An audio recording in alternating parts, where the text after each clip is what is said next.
Bismillah, Assalamualaikum warahmatullahi wabarakatuh. Para pendengar sekalian yang semoga dirahmati oleh Allah Subhanahu wa Ta'ala, izinkan saya, Abdullah, menjelaskan tentang catcalling, pelecehan yang tak disadari kebanyakan orang. Sebelum saya membahas tentang catcalling, apa sih itu catcalling itu? Catcalling ini adalah sebuah fenomena yang akrab dengan orang dewasa dan bahkan remaja. Bukan hanya di Indonesia, tapi juga di berbagai negara dan dimanapun tempatnya pasti ada catcalling. Apa sih itu catcallingnya? Ini ya, catcalling adalah ucapan yang bernada pujian ataupun dia bermaksud lain, ketertarikannya pada seseorang gitu ya. Seperti dia manggil cewek, sayang, neng, cewek gitu ya. Misalnya ada cewek lewat, kita panggil cewek gitu, ataupun dan sebagainya. Yang berlaku di tempat umum maupun di tempat yang sempit ya. Dilansir dari laman University Research Kansas City, biasanya catcalling dilakukan dengan berbagai macam cara oleh berbagai macam golongan. Catcalling juga bisa dengan siulan, ketika pelaku melihat korban memanggil dengan nada menggoda atau melempar komentar berbau seksual pada orang lain. Jadi begitu. Banyak orang yang merasa bangga ketika jadi korban catcalling ini, kayak merasa dirinya, cantik juga aku ya, gitu ya. Itulah kebanyakan. Hal tersebut dikarenakan fenomena ini dianggap sebagai tanda diri korban menarik. Ya, perempuan kayak merasa cantik di mata orang lain. Namun tahukah kalian kalau catcalling sendiri bukanlah sebuah pujian ya, namun sebuah pelecehan yang dilakukan oleh orang lain. Pembahasan pertama harus kita ketahui, apa sih definisi catcalling ini?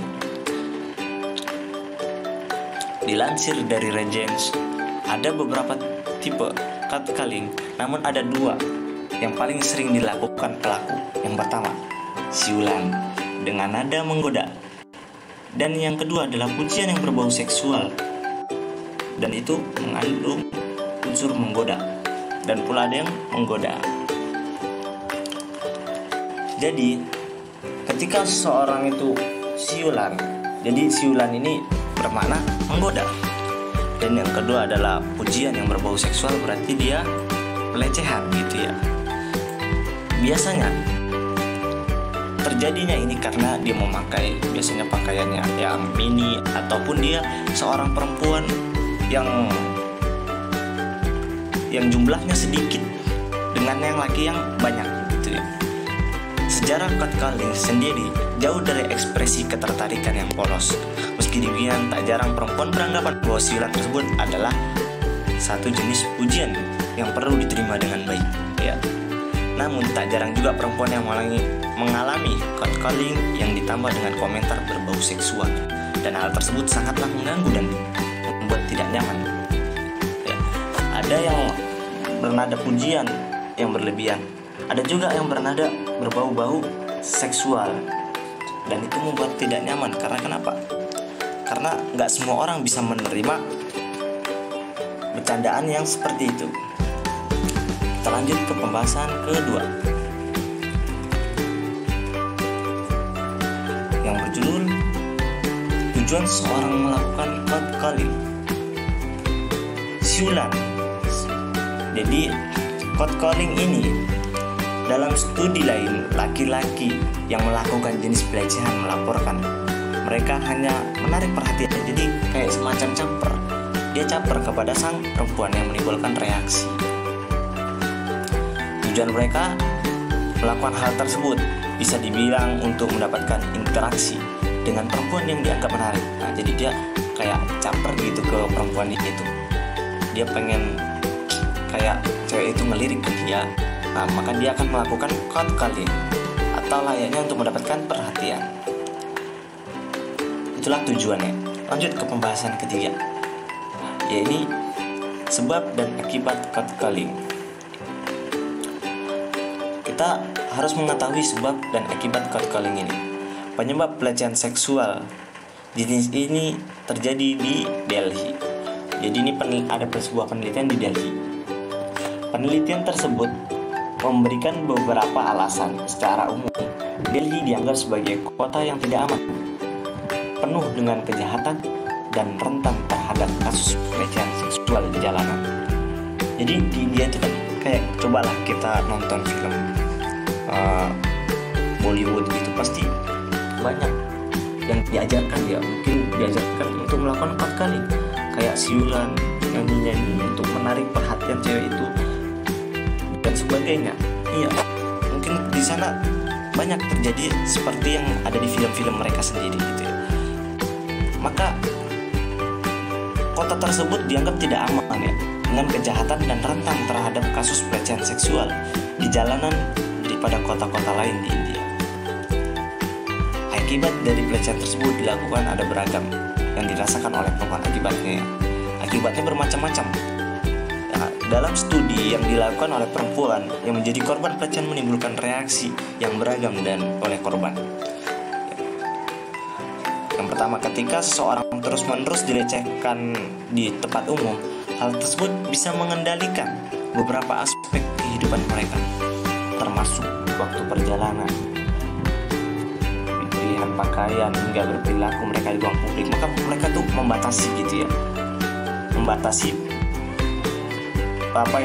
termasuk perjalanan mereka harus seperti apa, harus berjaga-jaga, harus membawa mahram kalau dalam Islam, pakaian harus berperilaku baik di publik, menutup aurat kalau dalam Islam.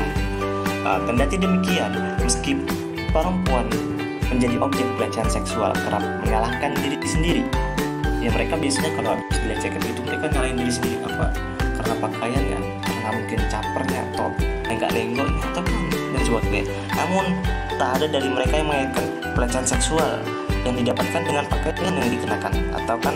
Nah, jadi mereka tuh harus sadar gitu loh, jangan nyalahin diri sendiri. Jadi mereka harus introspeksi bahwa pakaiannya ataupun kata-kata yang diucapkan. Fenomena ini pun bisa berpengaruh pada keadaan psikologis korban. Jadi ya, setiap kali orang yang terkena mungkin catcalling terus menerus, dia akan jadi berpengaruh pada psikolog korban. Dia mungkin bisa jadi dia nggak mau lagi lewat jalan situ, ataupun dia berpikiran aneh-aneh. Orang-orang yang sering menjadi objek dikatain sering menyalahkan diri sendiri dan juga mengalami penurunan tingkat percaya diri ya, jadi mereka nggak terlalu percaya diri lagi ya. Nah, kita masuk ke pembahasan selanjutnya, pembahasan keempat yang bisa dilakukan selain catcalling. Nah, daripada kita melakukan catcalling, mending kita melakukan hal ini. Yang cara yang paling sederhana tidak melakukan pelecehan catcalling adalah dengan tetap diam. Jadi kita nggak usah lah caper-caper, mungkin ya kita udahlah kita gini aja gitu, nggak perlu caper. Jika memang seorang perempuan atau laki-laki sangat menarik, cobalah untuk tidak melakukan catcalling. Ada banyak cara yang bisa dilakukan.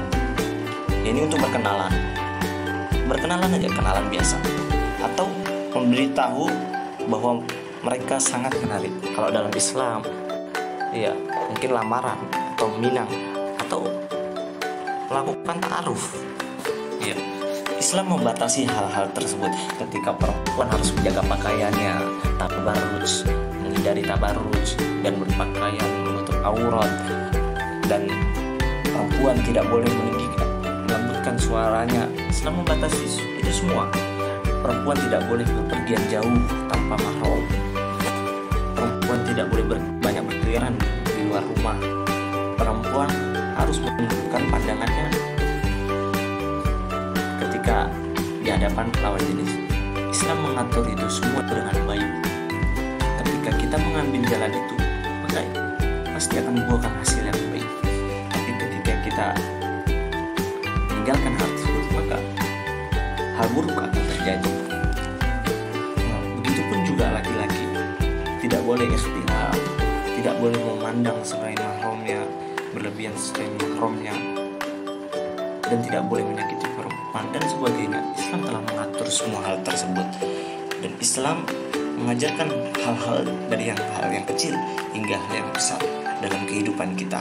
Maka marilah kita bersama-sama menjaga etika kita ketika di umum maupun dimanapun. Catcalling ini adalah suatu hal yang pertama, dia itu karena pasti ada penyebabnya. Yang pertama, perempuan itu keluar sendiri, ataukah perempuan itu melewati jalan gang sempit dan dia cuma sedikit perempuannya, dan di situ ada laki-laki, segerombolan laki-laki banyak. Termasuk ada juga yang memakai pakaian mini ataupun pakaian yang membuka auratnya, yang lenggak-lenggok jalannya, maka itu akan memancing catcalling gitu ya. Ataupun laki-laki bisa juga jadi seperti itu ketika dia jadi minoritas dan dia misalnya dia pemalu ataupun sebagainya, pasti dia bisa jadi korban catcalling juga. Nggak hanya perempuan, bisa jadi laki-laki. Maka semua kita harus berhati-hati dan menjaga izzah kita. Yang perempuan menjaga izzah dia menjadi seorang muslimah, yang laki-laki menjaga izzah dia sebagai seorang laki-laki.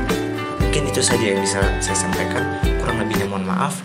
Assalamualaikum warahmatullahi wabarakatuh.